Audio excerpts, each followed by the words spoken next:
Hi everyone, आज के current affairs में आपका स्वागत है। आज का पहला करंट अफेयर्स है, vertical launch short range surface to air missile का परीक्षण कहां किया गया। इसका सही जवाब हो जाएगा, यह इंटीग्रेटेड टेस्ट रेंज चांदीपुर में किया गया है। चलिए देखते हैं न्यूज में क्यों था। डीआरडीओ ने स्वदेशी रूप से डिजाइन और विकसित vertical launch short range surface to air missile का सफलतापूर्वक परीक्षण किया है और यह परीक्षण हुआ उड़ीसा के तट पर चांदीपुर आइलैंड में। इस मिसाइल भारतीय नौसेना के लिए डीआरडीओ के द्वारा बनाया गया है और यह सतह से हवा मारने वाली बैलिस्टिक मिसाइल है, इसे याद रखेंगे। इसका रेंज है 50 किलोमीटर तक, अधिकतम रेंज इसका कितना है, 50 किलोमीटर तक। इस मिसाइल का निर्माण, यह स्वदेशी मिसाइल का निर्माण सार्वजनिक क्षेत्र जो पब्लिक सेक्टर का कंपनी है भारत डायनेमिक्स लिमिटेड के द्वारा बनाया गया है। इसका स्थापना भारत सरकार ने 1970 में किया था, रक्षा मंत्रालय के अधीन की गई थी। यह हैदराबाद तेलंगाना में स्थित है। वही डीआरडीओ के बारे में जानते हैं। डीआरडीओ का स्थापना 1958 में भारत सरकार के द्वारा रक्षा मंत्रालय के प्रशासनिक नियंत्रण में की गई है और यह सशस्त्र बलों के लिए हथियार प्रणाली के निर्माण, अनुसंधान और विकास का कार्य करता है। वर्तमान में इसका अध्यक्ष है डॉक्टर समीर वी कामत और इसकी मुख्यालय कहाँ है, नई दिल्ली में। तो डीआरडीओ के बारे में भी जान गए और हम यहाँ भारत डायनेमिक्स लिमिटेड के द्वारा जो इसका निर्माण किया है vertical launch short range missile surface to air, उसके बारे में भी। चलिए अगला सवाल देखते हैं। प्रचंड प्रहार 2025 का अभ्यास कहां किया गया। इसका सही जवाब हो जाएगा, इसे अरुणाचल प्रदेश में अभ्यास किया गया। यह ट्राई सेक्टर अभ्यास है। चलिए देखते हैं न्यूज में क्यों था। तीनों सेना की एकीकृत सैन्य अभ्यास प्रचंड प्रहार 27 मार्च 2025 को संपन्न हुआ। इसमें भारतीय सेना, भारतीय नौसेना, भारतीय वायुसेना की भागीदारी वाला संयुक्त त्रिसेवा अभ्यास जो 25 से 27 मार्च को अरुणाचल प्रदेश में चीन के साथ उत्तरी सीमा पर हिमालय में इसका आयोजन किया गया था। इस अभ्यास में भारतीय सशस्त्र बलों की ऊंचाई वाले हिमालयी क्षेत्र में संयुक्त रूप से युद्ध लड़ने की क्षमता का ट्रेनिंग परीक्षण किया गया। वही प्रचंड प्रहार अभ्यास का मेजबान भारतीय सेना की कोलकाता में स्थित जो पूर्वी कमान है उसके द्वारा की गई है, इसे याद रखेंगे। अगला सवाल है, सोर्स एक्स के तीसरे संस्करण की मेजबानी कौन सा संगठन कर रहा है। इसका सही जवाब हो जाएगा, यह भारतीय निर्यात संगठनों का महासंघ federation of Indian export organisation के द्वारा इसकी मेजबानी की जा रही है। चलिए देखते हैं न्यूज में क्यों था। सोरेस एक्स का 2025 में इसका तीसरा एडिशन जो नई दिल्ली में किया जा रहा है। यह देश का पहला वैश्विक बाजार है जो वैश्विक खरीदारों और भारतीय कंपनी को एक साथ लाता है और अंतर्राष्ट्रीय बाजारों में सफल भारतीय ब्रांडों को लॉन्च करने का अवसर प्रदान करता है। तीसरे संस्करण में 45 से अधिक देशों के 150 से अधिक भागीदार भाग ले रहे हैं। इसका आयोजन कौन कर रहा है, federation of India export organisation के द्वारा। यह केंद्रीय वाणिज्य और उद्योग मंत्रालय के अंतर्गत आता है। इसका पहला संस्करण 2023 में किया गया था और दूसरा संस्करण 2024 में किया गया था नई दिल्ली में। इसका उद्देश्य है खाद्य और गैर खाद्य फास्ट मूविंग कंज्यूमर गुड्स तथा सेवा क्षेत्र की भारतीय कंपनी को अंतर्राष्ट्रीय खरीदारों के लिए एक मंच प्रदान करना, भारतीय कंपनी को अंतर्राष्ट्रीय बाजारों में सफल भारतीय ब्रांड लॉन्च करने में सहायता करना और भारत से निर्यात को बढ़ावा देना इसका मुख्य लक्ष्य है। वही देखते हैं भारतीय निर्यात संगठन महासंघ के बारे में। इसका जो केंद्रीय वाणिज्य और उद्योग मंत्रालय के अंदर कार्य करता है। इसका स्थापना 1965 में किया गया था भारत सरकार के द्वारा। यह देश के विभिन्न एक्सपोर्ट प्रमोशन ऑर्गेनाइजेशन का सर्वोच्च निकाय है। इसका मुख्यालय नई दिल्ली में है और इसकी क्षेत्रीय कार्यालय दिल्ली, मुंबई, चेन्नई, कोलकाता जो 4 मेट्रो सिटी है इसके क्षेत्रीय कार्यालय है। और वर्तमान में इसके अध्यक्ष है अश्विनी कुमार, इसे याद रखेंगे, federation of India export organisation. अगला करंट अफेयर्स है, सेपक टकरा विश्व कप 2025 का आयोजन कहाँ किया गया। इसका सही जवाब हो जाएगा, इसका आयोजन पटना में किया गया है। चलिए देखते हैं न्यूज में क्यों था। सेपक टकरा जो 2025 में इसका वर्ल्ड कप पटना में आयोजन किया गया है। बिहार में सेपक टकरा विश्व कप 2025 का आयोजन अंतर्राष्ट्रीय सेपक टकरा महासंघ के द्वारा किया गया था और इसकी मेजबानी भारतीय सेपक टकरा महासंघ के द्वारा 20 से 25 मार्च तक पटना के कंकड़बाग में पाटलिपुत्र इंडोर स्टेडियम में किया गया।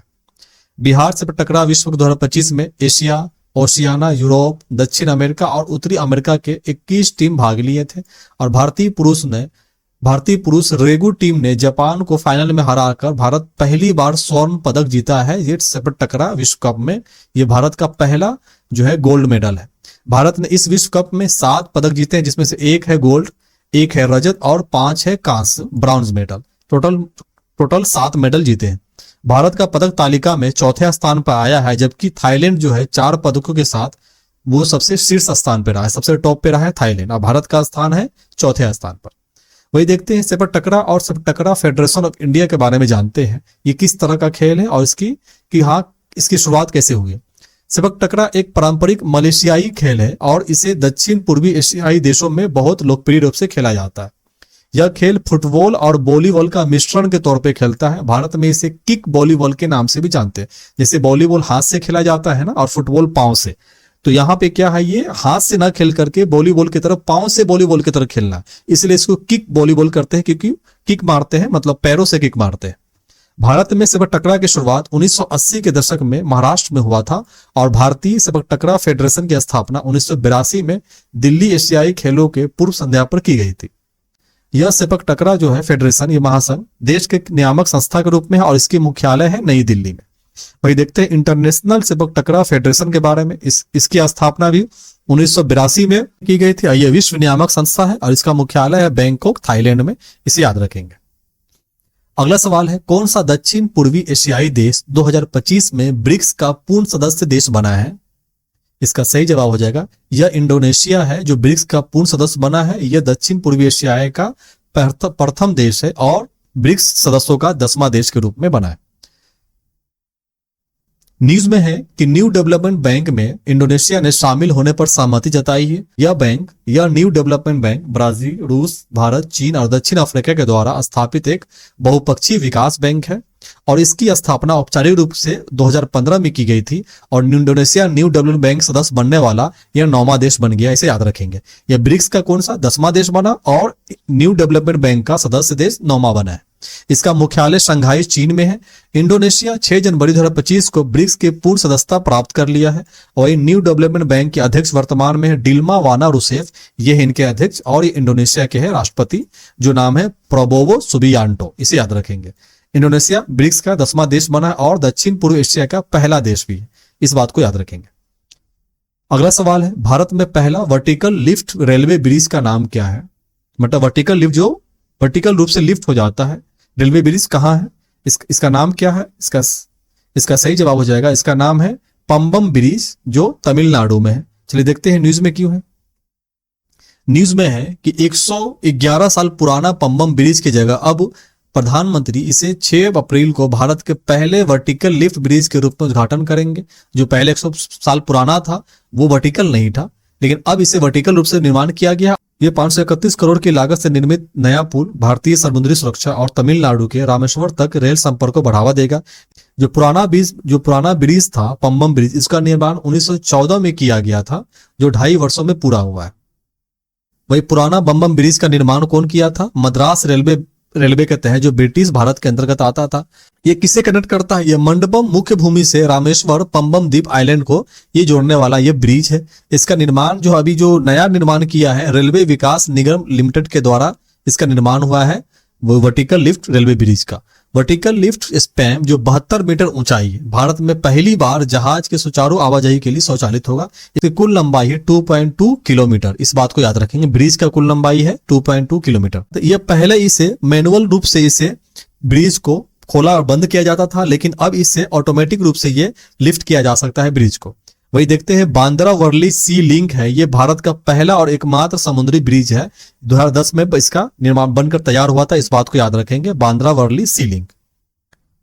तो दोस्तों, अगर आज का वीडियो पसंद आया है तो इस चैनल को सब्सक्राइब करें और इस वीडियो को भी लाइक करें। चलिए प्रीवियस करंट अफेयर्स को हम रिवीजन करते हैं। पहला है, निम्नलिखित में से कौन सा देश स्क्वाड गठबंधन के संस्थापक सदस्य है? इसका सही जवाब हो जाएगा अमेरिका, जापान, ऑस्ट्रेलिया और फिलीपीन। ये 4 देश इसका स्क्वाड का संस्थापक सदस्य है और वर्तमान में इसे भारत को भी आमंत्रित कर रहा है और दक्षिण कोरिया को भी। अगला सवाल है, नेवा प्रोजेक्ट को लागू करने के लिए कौन सा मंत्रालय जिम्मेदार है? इसका सही जवाब हो जाएगा मिनिस्ट्री ऑफ पार्लियामेंट्री अफेयर्स के द्वारा नेवा प्रोजेक्ट को इम्प्लीमेंट किया जाता है। नेक्स्ट क्वेश्चन है, श्यामा प्रसाद मुखर्जी रुर्बन मिशन किस वर्ष शुरू किया गया था? इसका सही जवाब हो जाएगा, इसे 2016 में शुरू किया गया था। अगला सवाल है, भारत के नए वित्त सचिव के रूप में किसे नियुक्त किया गया है? इसका सही जवाब हो जाएगा, भारत के नए वित्त सचिव होंगे अजय सेठ। अगला सवाल है, कौन सा देश भारत के 21वें नौसेना अभ्यास का सह मेजबानी कर रहा है? इसका सही जवाब है तंजानिया कर रहा है। तंजानिया और भारत दोनों मिलकर के इसका मेजबानी कर रहा है 21वें नौसेना अभ्यास 2025। अगला सवाल है, तुर्की की सबसे लंबी भूमि सीमा किस देश के साथ सीमा साझा करता है? यह तुर्की को सबसे लंबा सीमा बॉर्डर है, सीरिया के साथ इसका सीमा साझा करता है। दोस्तों, आज के करंट अफेयर्स में बस इतना ही। अगर ये वीडियो पसंद आया है तो इस चैनल को सब्सक्राइब करें और इस वीडियो को भी लाइक करें, अपने दोस्तों में शेयर करें। तब तक के लिए stay focus and keep learning. Thank you and take care.